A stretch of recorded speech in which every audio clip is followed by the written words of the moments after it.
आपण आता हे भाजी बिना गॅसची करणार आहोत. ह्यासाठी कवळी वांगे घ्यायची कच्चे आणि ह्याला आपण छोटे छोटे कट करणार आहोत.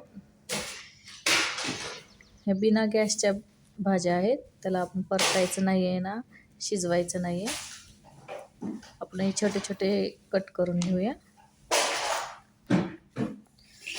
थोडीशी कोथिंबर. हे डब्याला वगैरे खूप छान राहतात ह्या भाज्या.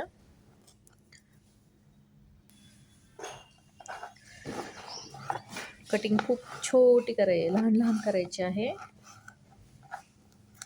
आणि व्यवस्थित करायचे.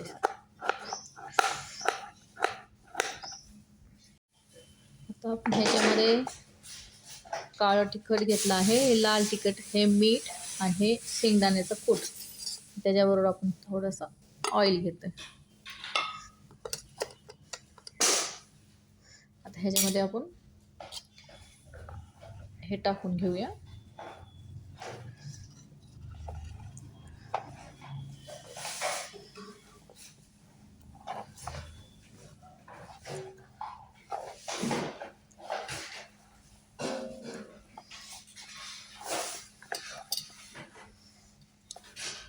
हे मिक्स करून घेऊया आधी. ह्याच्यामध्ये ऑइल पण टाकते आहे. ताजी ताजी भाजी खूप छान लागते वांग्याची, ह्याला गॅसची गरज नाही. आता हे आपल्या हलवल्यानंतर खाण्यासाठी रेडी होईल.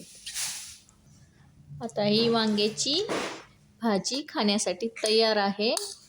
हे भाकरी बरोबर खूप छान लागते. यात कोथिंबर वगैरे टाकली आहे, अजून बी टाकू शकता आपण. जास्त थोडीशी वापरली आहे इथे.